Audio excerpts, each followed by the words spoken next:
Hello, everybody. Welcome to the Friends in Training podcast. Life is a marathon. This is episode number 8. And I am super excited because we have an amazing guest today. Her name is Jennifer, and she has what a story. I know that this story is going to make an impact in your life. She is very inspiring. And no further ado, I would like to have you meet Jennifer. Jennifer, welcome. Hi, thanks for having me. It's good to see you. Yes, good to see you too. Jennifer, you have an amazing story, and I would like to ask you to just please tell us a little bit about you. Well, I think the most interesting thing about me really is my story of my origin story. I grew up with a family that I kind of thought was my family, and then as I got older, I just said, I didn't feel like I really belonged there. I didn't think they were really my people, and you know, it wasn't a typical situation, wasn't a typical family. And as I got older, I started asking questions like, you know, I think I might have first asked if I was adopted when I was 6 years old. And Hmm? the person who, I called my mother was like, "Why are you asking that?" And she looked really pale and scared. And I told her that I just didn't feel like I belonged. I don't look like them. I don't feel like I fit in. And I also felt like I was treated differently. And so she said, "Oh, no, no, you just look like your father, who apparently wasn't in the scenario." So that satisfied me for a while, but actually, I just kept having more and more questions and really not believing like I belonged there. Eventually, I threatened to go to my guidance counselor and said, "I'm going to say that I don't belong here and I want them to figure it out." And she said, "Okay, you were adopted." Um, and then I said, "Oh, adopted. Okay, that might be, but my upbringing was so harsh that I didn't think this family would pass a typical background check to be given a child, much less, a puppy or." So I said, I can't Oh, imagine that, that someone let them adopt me. But all of that um ended because one day it was like I was 16 years old and I had like C clamps on my windows. So there were things about my existence that didn't seem right. I was working on those C clamps every day to get one off. And one day I got the C clamp off the window and that's the day I decided that I had to get out. So I jumped out the window at 2 in the morning. oh my God. And you were 16 at this point. I was 16. I didn't have a plan. Oh my God. I didn't have money. Um, but it was the 80s. Things were easier than they are now. you Yes. know. I love the 80s. I'm an 80s girl. So I very quickly got a job living in someone's house as a nanny. Wow. I could go to school. I could keep going to school, and then when the children got off of school, I'd meet them at the bus, take them home, feed them, help them with homework. And I did that my whole senior year of high school because I jumped out the window when I was 16. I still had my junior year and senior year to do left in high school. And so I did that. Nobody came looking for me. And that I was was gonna one weird thing. Like, why wow. didn't anybody come looking for me? But I was at a house that they didn't know where I was, but I still thought maybe they'd come to the school, but they never did. Uh-huh. And so that was another thing that made me say, "What? Well, I'm glad they didn't, but, you know, why didn't they?" And now I kind of know why. Um, it was many years before I would do a DNA test. I got cancer, and my oncologist asked me if I was Ashkenazi Jew. And I said, "I don't really know what I am. I don't know my history and my background. I might be adopted, but I guess maybe I'll take one of those DNA tests at Ancestry because they'll tell you your nationality." And I had a daughter, so it was really important to know if I'm going to give her this gene that could, give her a life-threatening illness. So I took the test mostly to protect my daughter. And when I did, it said I was Irish and Scandinavian, which I should have known by looking at my reflection in the mirror. But, then it told me the name of my father, Gary Lee Morrow, and I was like, What?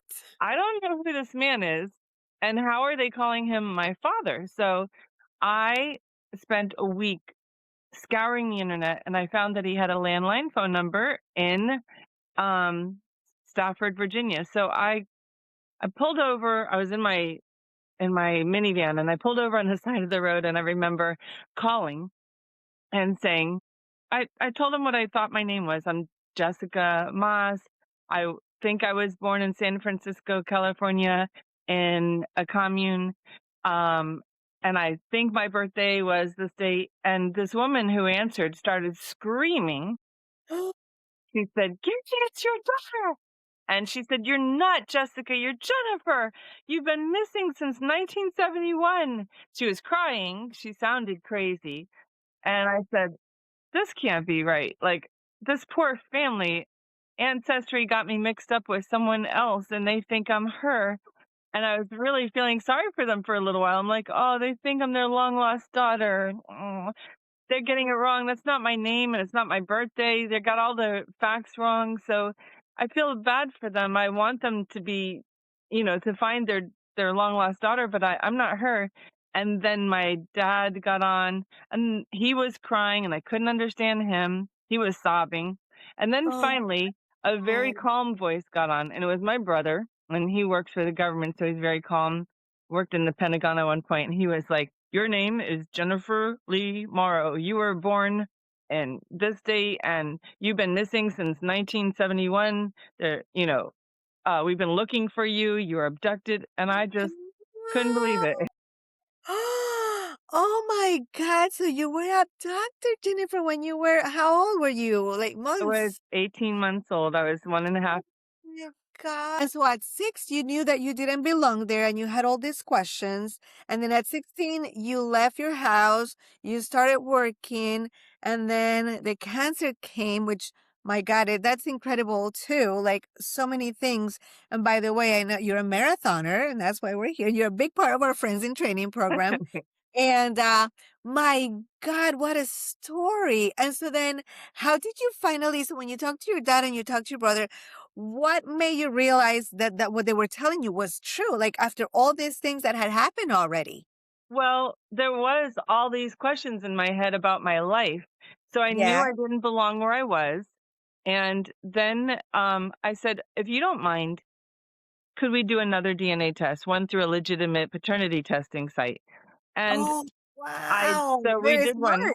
We did one through DNA diagnostics, and it said that he was 99.99999% my father. Oh my God, Jennifer. Wow. And then how old were you at this point? Now I was 48. 48. Because I know when I met you years ago, how long have you been with Fit now? My daughter was 3, and now she's 24. So I guess it's been like 21 years. Wow. You remember when I met you, you were Jessica Mass. And I had you on my phone as Jessica for a long time. And then this story came up and came about and I'm like, what? I didn't quite get it at the beginning. No, no, Jessica is Jennifer. I'm like, okay, maybe she changed her name. Oh my God, Jennifer. So tell me about this reencounter with your family, with your dad and your brothers. Tell us all about that. Well, my dad could barely wait to see me. He got on a flight. We met at the Fort Lauderdale Hollywood International Airport, and I foolishly said to him, "I'm gonna have a big yellow happy face emoji balloon. This way you'll be able to recognize me." He didn't need the balloon because when I saw him, it was like looking at a male version of me. He Oh looked my so much God. like me, and he was truly the first person to ever make me feel petite. He's so much bigger than me, and No way. Are you pretty I'm tall? pretty tall. Yeah. Jokingly, my friends call me an Amazon, so nobody makes me feel little, but he made me feel little. Wow. Oh my God. So explain your emotions during that encounter with your dad for the first time. Well, I had to tell you, I've had a lot of trauma. So before this meeting could even happen, I called, I guess we got connected to National Center for Missing and Exploited Children, and they helped me with the reunification process. On one end, they were talking to him and telling him, listen, I know that you think no time has passed and this is your daughter and you remember her, but she was 1.5 and she doesn't remember you. And she's been Right. through a lot of trauma. So she might have trust issues. So he didn't want to hear that because he just wanted to grab me, hug me. This is my daughter, Oh my God, of and course. so, but I was glad they were telling him, "Go slow, be gentle," because, I'm not a hugger. Well, he hugged me so hard, I thought he was gonna break every rib in my rib cage. And when I hugged him, I have to tell you, Marcela, there was something in every cell in my DNA jumped at knowing this was family. This was my dad. I knew and recognized him by the hug. My God, Jennifer, I get goosebumps just hearing this. Oh my God, I can't even I can't even imagine what he was feeling because from what you're telling me, like they were looking for you for all these years and they never gave up. He's Wow. never given up, and he's quite a man of faith. So he was always praying for me, and he was always telling my siblings. He went on to have um, three well, he had, 2 more boys, and he married someone who had a boy, so he would say, "You guys have a sister, we have to find her." He would enlist their assistance, and so I was not a secret to this family. They knew they were missing a sister. I was the oldest. They knew that they had a long lost sister. So my brother was there at the airport too, and he was filming the whole Oh reunification. God, We made it to what? the Channel 7 news. That part got on the news with me and my balloon and hugging my dad. Oh my God, after all those years. Oh my God, Jennifer, that's amazing. Wow. So let me ask you this. During all those years, what kept your hope alive? I have to tell you, it was really hard because I knew that I was missing someone. I didn't know how I knew it. I just knew I was missing someone, but I didn't have any answers. And the people who I should be able to turn it to for answers were telling me false things, and it didn't benefit them to tell me the truth. So I didn't know if I'd ever have the answers. And you know how, like, you feel like you're digging for treasure and you're digging for treasure. And wouldn't be sad if, like, the next dig of the shovel would have hit the treasure, but you give up? Well, Oh, I good. wanted to give up many times. I was like, I don't know how I'll ever know who I am or where my real family is. But this DNA test was really sort of, God knew I was on the verge of giving up. At the time, I had a boyfriend who gave me the DNA test. At the same time, my dad, all the way in Stafford, Virginia, his wife gave him the DNA test.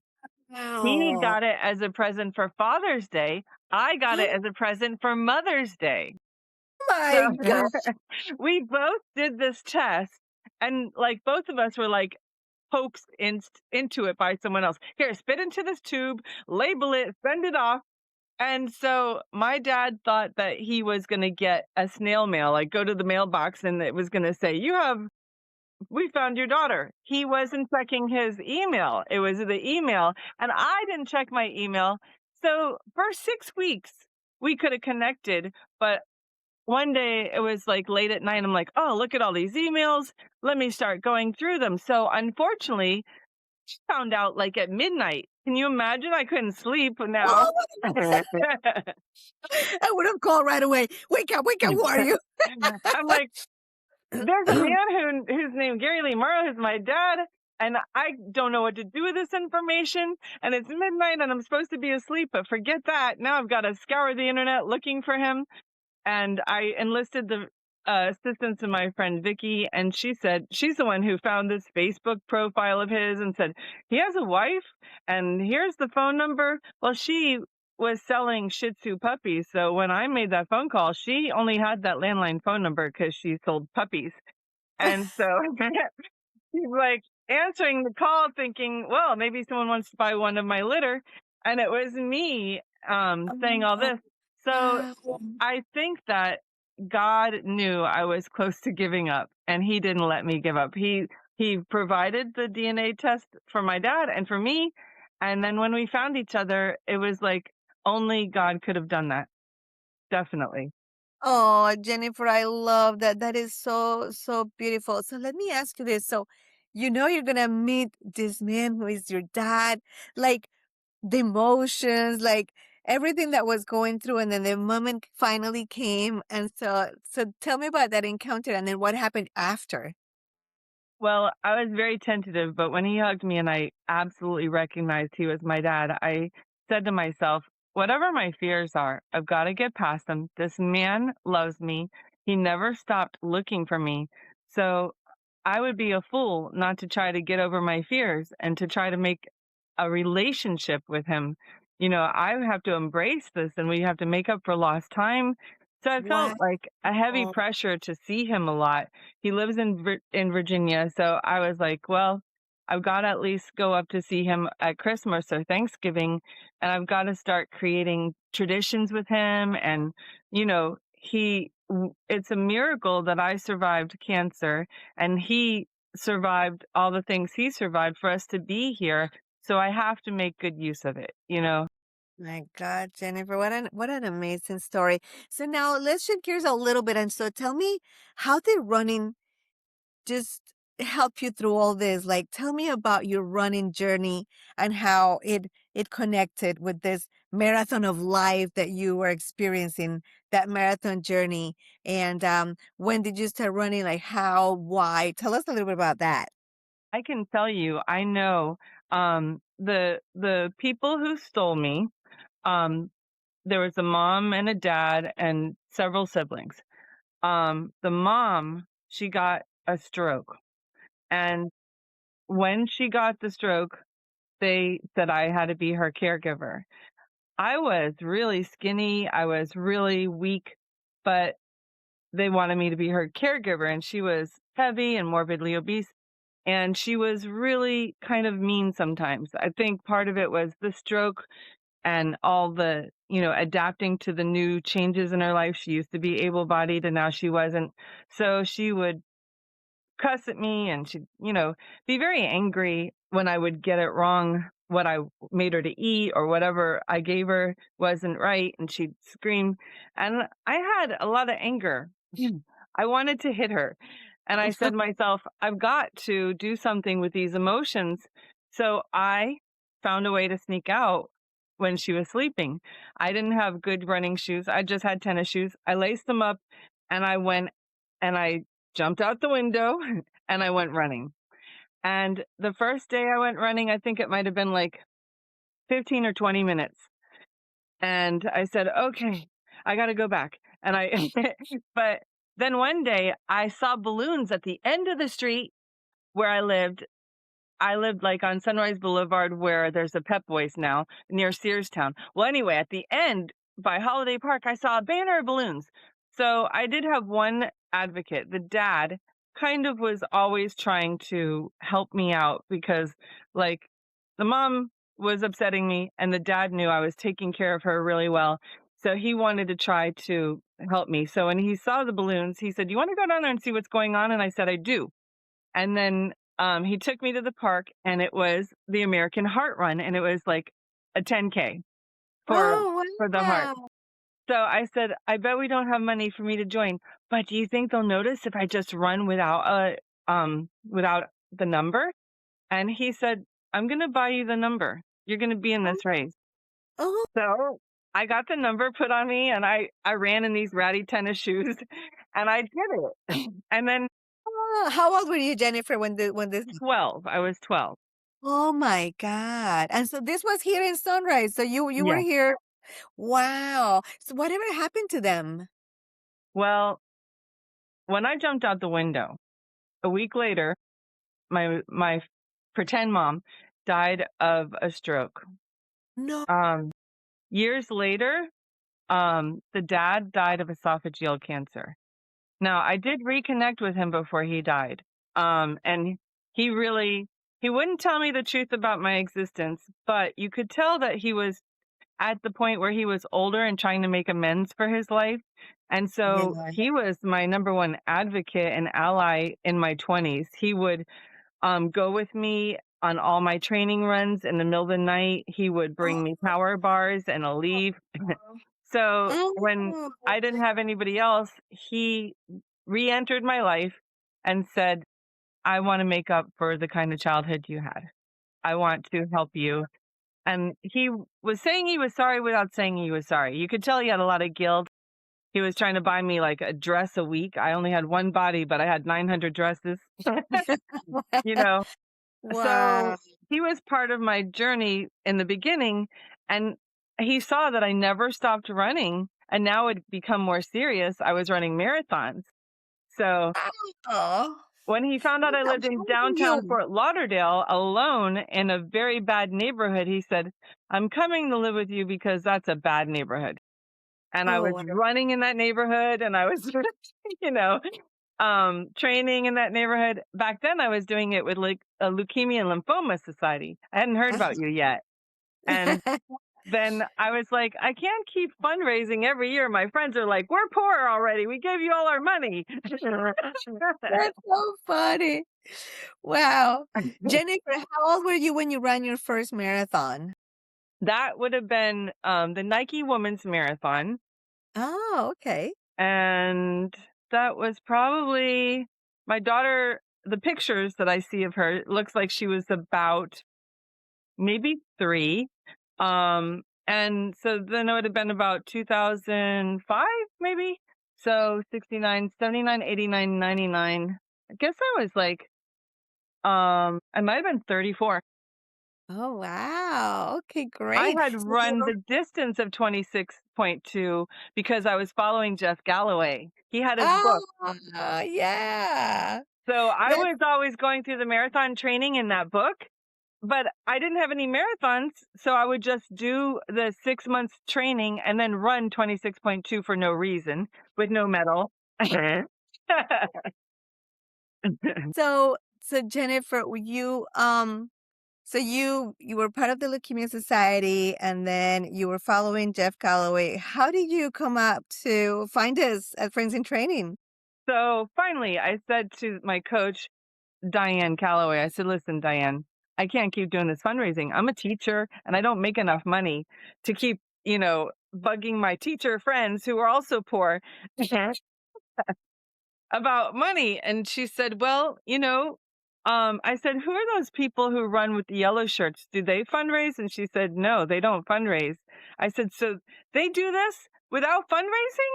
And she said, yeah, they don't, they just have to focus on running, no fundraising. I'm like, wow, I need to get with them because I love you guys, but I can't keep fundraising. It's like a whole nother job on top of my job. So Yeah. I joined you guys when my daughter was 3. I remember that I had a jog stroller and they were like, oh, well, you can't really run with a group with a jog stroller, but I didn't have anybody to watch my daughter. So I was like, Oh, okay, well, this is how I'll have to do it. And then on marathon days, I'd have a friend watching her and waiting for us at the finish line. So I think I might have my first one with you guys, I might have done A1A. I know for sure I see pictures. I forgot I did the West Palm Beach half. I remember n- knowing until I was like, what is that marathon? And it was the West Palm Beach half, and Eleanor was there. So I'm like, oh, at some point I did the West Palm Beach half and I didn't even remember. So it's just like snuck up on me that before long I've done quite a few marathons and a lot of half marathons. wow. So how many marathons have you I completed? can't even say because you know how when you try to look up all your races, now I've got like 3 names that I was, by the way. So I'm like, let me think of all the names I ran under. And I wasn't just the name because before, like every time we moved, they changed my name, which is another Oh, weird thing. no. So I was like, okay, I ran some races as, Jessica Lewis, and then we changed the last name. At first, they changed the whole name. I was Sunshine Flowers Hines. That was my very first name they ever told me. And Oh, really? then, I yeah, know that. Sunshine Flowers Hines. So I never ran under sunshine. So when I try to add up all of them, I think that I've done at least 25 marathons and maybe Wow. twice that number of half marathons. That's wonderful. Jennifer, and I know something that's very unique about you right now is that you walk these marathons at a very, very, very fast pace. Like sometimes you actually finish before people that are actually running or jogging. So that's an amazing thing. How do you get through these miles walking and so determined? Well, I wasn't always a walker. I was a runner, but life happened and I worked night shift. I worked night shift in a hospital and I was assaulted by one of my patients who was detoxing and Oh my they broke my L1 and L2 and no. after that I didn't know if I could run again and I was told it was probably not a good idea to run again. But when you can't tell a runner they can't run. They'll go crazy. I know. So it's like, I'm gonna have to find some way around this. And that's when I realized I could walk really fast and sometimes still beat runners. Like, you know, Yes. my husband I remember the first time we did the Key West half together, he wanted to sprint out like a maniac. And I said, hold on, we are not going to do that. We're going to go out slow and finish fast. And he says, well, I want to beat these people. I said, you will at the end. And he didn't believe me. But I said, we're going to pass them at the end. I promise. Don't worry. And he got to see for himself that they were spent. We're Very passing people walking, fast walking, of course. And we've even heard some of them grumble, I can't believe we're being lapped by a walker. So it can happen that you can be quite fast at walking. Absolutely. Yes, yes, that's amazing. Okay, so Jennifer, this story you have shared so many things and you've gone through some really, really tough miles in your life, right? From being abducted and then trying to figure out who you are and then finding, just leaving your house and finding your way and then finding your father, which is a great milestone story in your life. And then you went through cancer, you also went through a divorce, right? Yeah. Talk a little bit about that too, just if anybody's out there, they can identify with, parts of the story and how did you overcome? Well, when you grow up with trauma, and what you see as normal, you kind of replicate that until you learn the lessons you're supposed to learn. So, my examples of love in the home growing up wasn't great. So then I married someone where the example of love wasn't great, but it was familiar. The toxicity, all that, it was familiar. So I Mhm. lasted 14 years with what was familiar, but it was like towards the end, I absolutely knew that I deserved better. I knew that my child deserved better. And it was really hard because, they say, oh, you know, um, kids from broken homes don't do as well. But I knew that I had a broken home already. My child was living inside of it. And I said, she's already in a broken home. This isn't working. We've got to do something. And so it got serious enough that I needed to file a restraining order. It was that kind of a relationship, and so it was it felt like a very brave step. I called the police one day. I turned in his laptop because there was things on there that were worth sending to the police. And I felt like I was ripping my whole life apart. It was really hard. And I didn't know if I'd live like a life of poverty because I was a stay-at-home mom. So I had to trust in my own resources and God's ability to sustain us through this time. And he didn't fail me. And um, you know, it just seemed like everything was like God and the universe, they were conspiring to help me survive this and thrive. And my daughter, when I asked her, I said, how do you feel, babe, that, your dad doesn't live here anymore? And she said, Mom, this is so much better. It needed to happen. I said, I was so afraid to do this because I knew this is going to be hard on you. She said, living in that was harder. And I felt like I should have done it sooner, but we do what we do when we can do it. that's when I had the bravery to finally do it. And I think it was a good example to her to show her that we need to show up for ourselves. And it's okay that to not keep putting energy to something that's not working. I was devastated because I have a strong faith and I thought, Christians shouldn't get a divorce. But Christians shouldn't do a lot of things that were happening in that marriage. So it's like, I'm going to have to trust that, God's going to get me through this.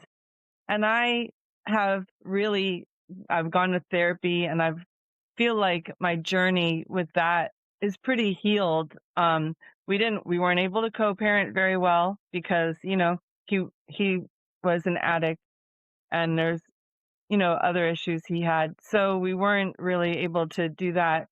But I have been able to forgive, and that's the most important, is that I don't hold any hard grudges or ill feelings, and I really wish, him the best, but I believed that I deserved better, and I did. Like, I realized the abuse I had as a child, I was settling for it as an adult, and I didn't deserve it.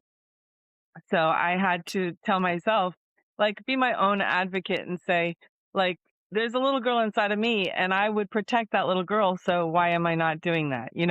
I did it because I was protecting my daughter. I wasn't protecting my own self. I was protecting my daughter. And that's what gave me the strength to finally leave that relationship. Wow, Jennifer, what a story.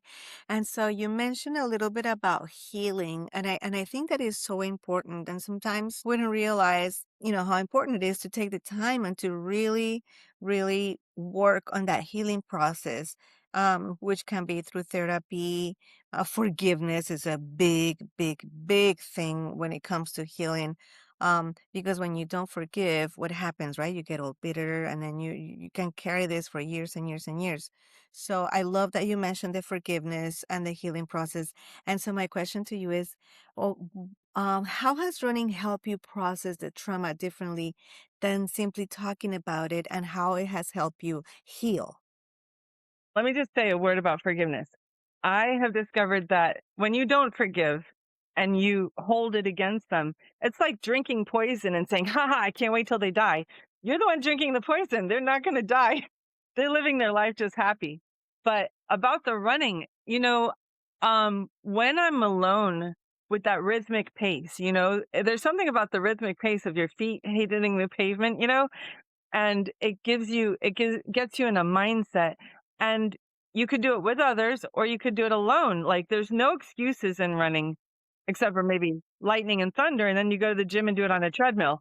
But really, it's one of the best sports because all you need is a pair of shoes and some socks and a water bottle and you can go anywhere. Yeah. So it's like one with the least amount of excuses. But I have to tell you, there's a lot of alone time. Not always are we running with our friends. That alone time was time that I was with God. I would pray. Like, I literally, the first 15 minutes I was running way back when I was 12, I was praying. I'm like, God, this hurts. I hate this. Sure. Well, after a while, I wasn't praying that anymore. I realized it doesn't hurt anymore. And I was praying, God, help me to help me to keep taking care of my mother or whatever it was I was going through at the time. My prayers have morphed through the years. And it's been a real big time of prayer. And when I'm with others, then it's a time of community. Like, we all have our pace groups. And, I run with Tanya. She's pretty fast. And so she's like another fast walker. And so we build community. And I realized that I love running because when I'm running alone, I'm communing with God. And when I'm running with friends, I'm communing with others.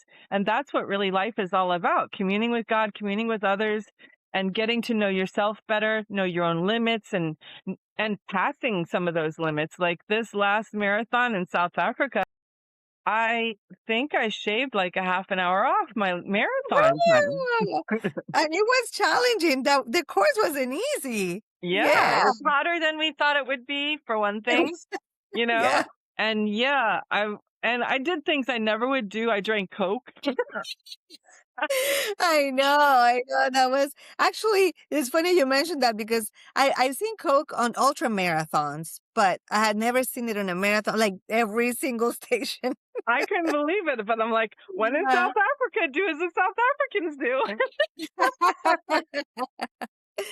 Wow, but 30 minutes, it's big. Good for you, Jennifer. That's awesome. Yeah, Let me ask you this. So, have you have there been any moments in races that mirror your moments in life? definitely. That feeling of wanting to give up. There's been moments in my life I've wanted to give up.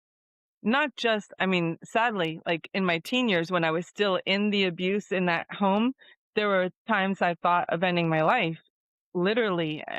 But I just didn't see a way to do it. And I felt fearful of doing that final thing, and I'm glad that I never had, the means to do it. Well, in races too, you find times where you're like, I can't go another step. You think you're hitting a wall and you think, this is it, I can't do another thing. And then something happens, you push past it, you keep going, you go a little slower for a little bit, maybe you take some more electrolytes, and then you get that second wind and you're like, okay, I'm not dead. I'm going to keep going. And it's really training for life. It's when you realize that you can push past your limits, then when you're finding like your job is really stressful or difficult and you don't know if you can keep doing it. It's like a really rough 12-hour shift at the hospital. I'm like, I can do it. I can keep going. I can let me go in the bathroom, breathe for 10 seconds, come back out. I can do this. you know. Now, you're mentioning a little bit about your work. So, what do you do? Tell us a little bit about what you do I at work. actually do three things, but I have a 12-hour, 2-night shifts at the hospital, and I used to do bedside care. Now, because I've been assaulted, they don't want me to get hurt again, so they threw me in the monitor room, and I call all the codes. Code blue, code, Oh, assist, all the okay. codes that happen. I watch 49 heart rhythms, and when any of them start to crash, I call in for a crash cart and all the things that need to happen to keep them from dying. Wow. My other job, which is my passion project, it started out as a volunteer job, is I am a consultant for the National Center for Missing and Exploited Children. They did such a good job helping me find resources to reunite with my dad that I was so grateful for them. I said, how can I give back to you guys? So I Yeah. started to become a peer mentor to other victims of trafficking and sexual exploitation. And so they said, well, we have people who, you're a little further in your healing journey. They're maybe not so far, and maybe you could be someone who shows them how you got to where you are in your healing journey. So I started out with one or two people that I mentored, and it wasn't long before they said, we really would like you to like come on board and do this like um as a job from home. And I said, well, okay, I'm already doing it for free. Sure. you know. So Wow. now I have 48 cases. 48? Oh my God, Yeah. Jennifer. Wow, that's amazing. Okay, so two things. So first, so you're a nurse. What made you want to be a nurse? Was it The pandemic, actually, I was a teacher. That's Um right. and then uh, you know, the pandemic happened, and by then I was already staying at home with my daughter, homeschooling her, and going through the divorce. And I was like, this is really challenging because I was cleaning houses to make ends meet when I was going through the divorce. I started my own cleaning company. I still have it, and I still do some of that sometimes. And my daughter works for me. She cleans houses. And then the pandemic shut that down, and I was like, "Oh my gosh, how am I going to eat?" And I knew that there were only a couple of things you could do that were considered essential, and healthcare was one. And then the other one was you could like work in a grocery store. That was the other essential. And I'm like, I don't want to work in a grocery store. So I went back to school and I took the necessary courses. to go, and I started working at HCA hospital. It's not great, but I started working there, and now I work for the one that sponsors your running group. I work for Baptist. Hey, the Baptist Health. We love Baptist Health. Yeah. Jennifer, that's amazing. So then after that, so with this, that's your first job, and I know you mentioned that you love helping people and taking care of them, and now you're doing this other job, and I always hear that when we go through trauma and, different things in life, and some people can relate to this because, how many of us have gone through situations that have been difficult, right? So being able to, it's sort of our wounds, right? Like serve the people that are going through the same thing that we went through. And just going, it comes full circle, right? Like we went through all this, and now here we are helping others. How does that make you feel? It feels good because, having survived cancer, I was a patient for a very long time. That was a long process of chemo, radiation, mastectomy, multiple surgeries. So I was a patient for a long time. And I really was so appreciative when I would have a nurse who really would be caring and compassionate, when I would have anybody who would come in the room and make my life a little bit lighter. And they would, even just bringing me crackers and telling me, like cheering me up and trying to make me laugh or taking away my pain. I was so appreciative that I said to myself, I want to give back. If I'm ever strong enough, I want to give back. And Oh, I so love. it is all about giving back. Even with Nick Mac, I wanted to give back. It's like when you're grateful for the things that you've been given, you want to give back. Yeah, that's beautiful. Wow. And so you have mentioned to Jennifer, so you have 48 kids you said you're working with? 48 cases. Yeah, they're Okay. adults. All my people are adult survivors. They're sort of like me. They were traumatized as a child. They somehow got through it. They never really got healing for it. They just you know, buckled up. And so some of them are only just now facing their childhood wounds as an adult. Um, so I have 48 on my docket right now. Wow. Wow. That's incredible. And so how do you like say for example you have a new patient or a new person that comes, like what's the first thing that you do? Like you talk to them about, because I'm sure people don't want to talk about it. There's so many things that we go through that we don't want to talk about, right? We don't want to bring it up because it hurts, because it could be embarrassing, because of so many things. But the secret to healing, the first thing, right, is actually acknowledging, Yes. correct? The good news is it's not a cold call. These people have already called into the NICMAC website, the hotline, or went to the website, and they're asking for help. They don't know exactly how deep they want to dive. Some of them, they're like, whatever you have, maybe you can help me. Sometimes they want to have to go after their perpetrator, and they want us to help them with uh, legal help. Sometimes they want a referral for a therapist because they're finally ready to face their fears in therapy. But sometimes they want a peer support because sometimes clinicians, they may have book knowledge, but you don't feel heard or seen by someone unless you know that someone's been through your trauma. Well, I get to speak to them as someone who's been through that trauma, and I can say, yes, this is what happened. And so sometimes I just let them tell me how much they want to tell me about themselves. And in the beginning, maybe they won't tell me much, but Mm-hmm.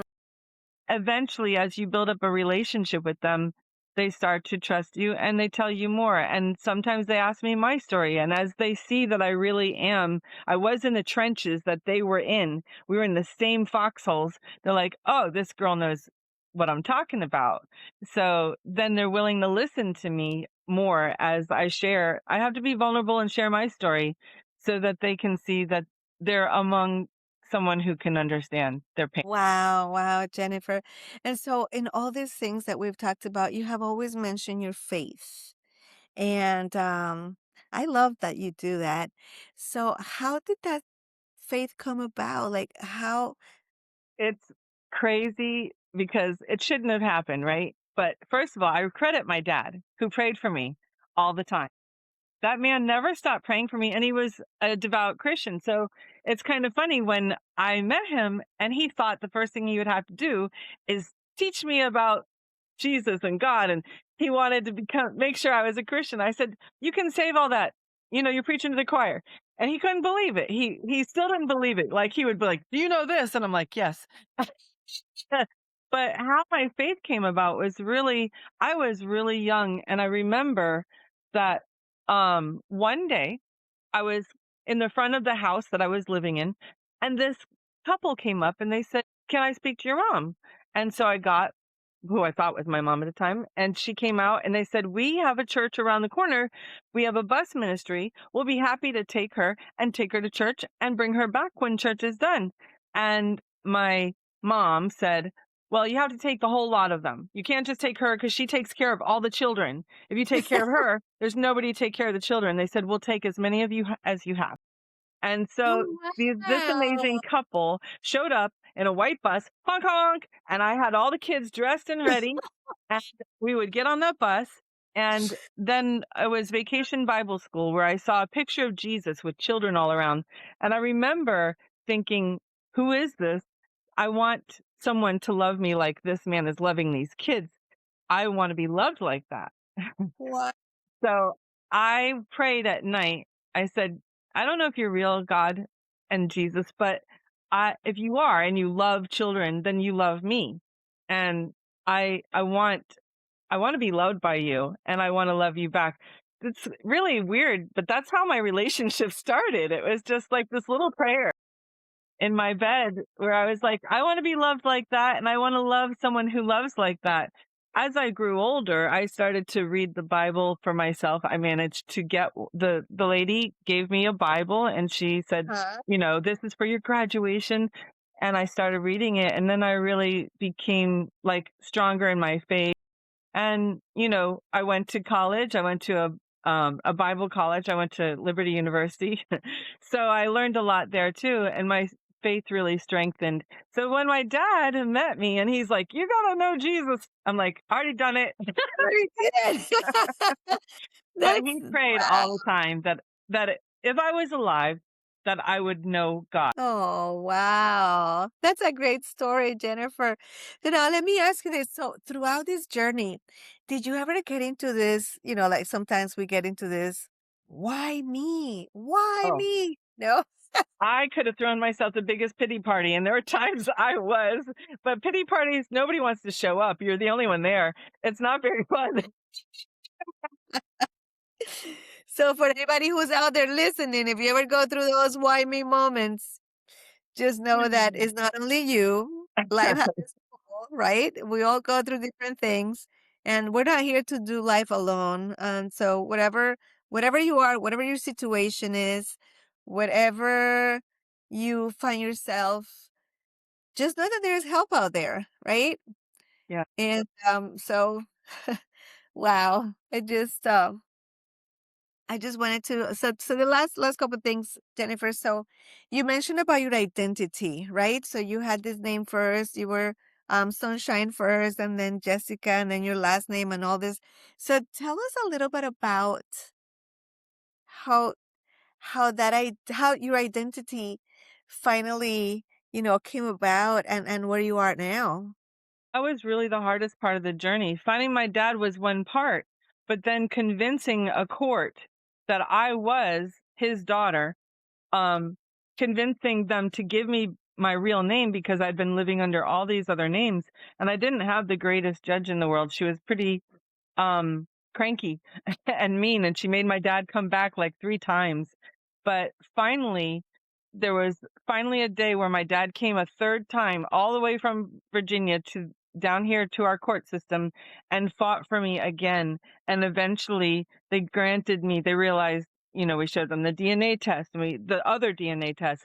And then, my dad signed documents and finally, and we had people who knew me my whole life who had to speak to who they knew me to be in school.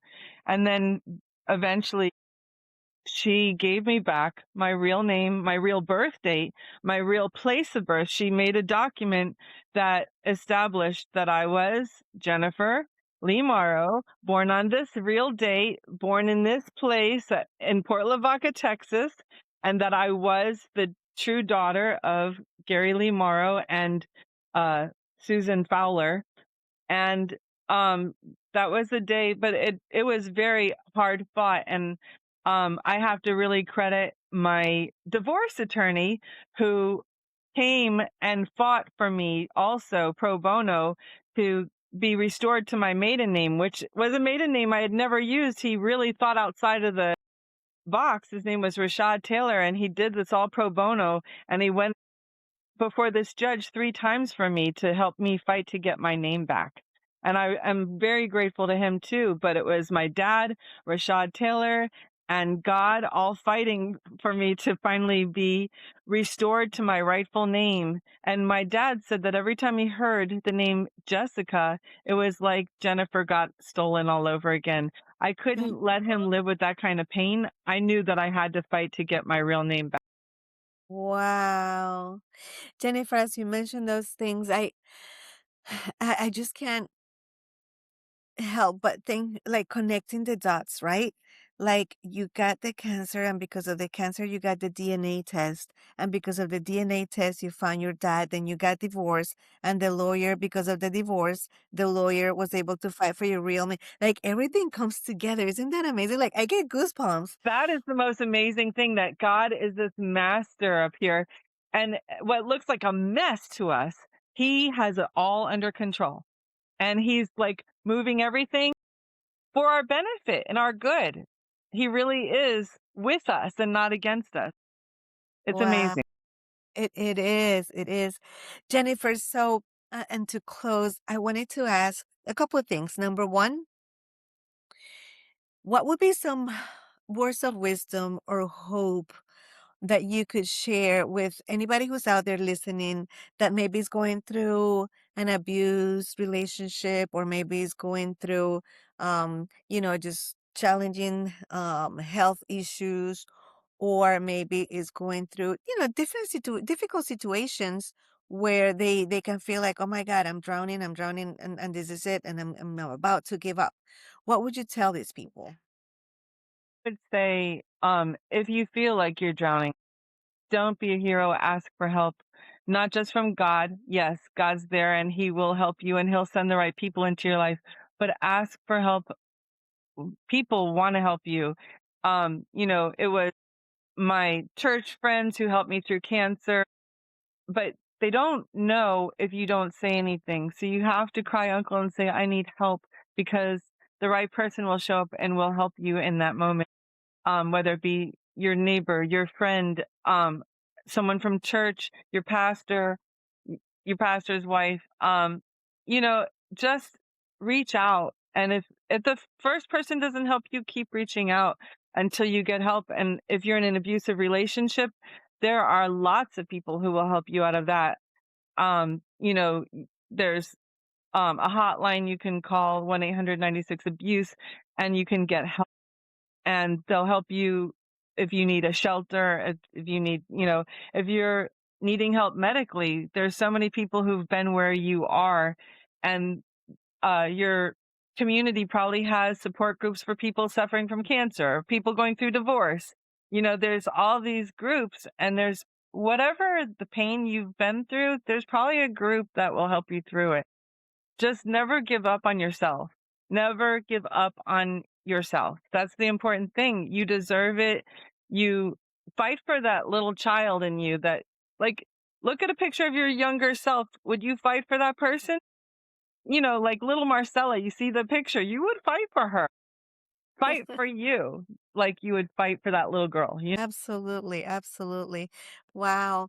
And Jennifer, is there anything else that maybe I haven't asked you, or that we haven't talked about, that you want to share with everybody? Is there anything else you think is important to share? Um, I have 2 things. When I wake up, I want to try to clarify my focus. I really say, okay, what can I do today?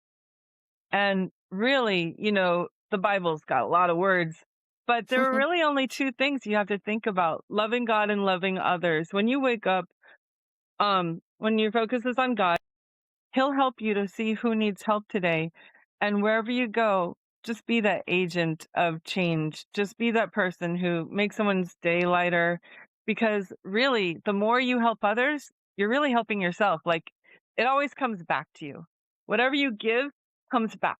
So I would say, make make someone's day better. I love Every day, find someone whose day you can make better, even in a little. Wow, that's beautiful.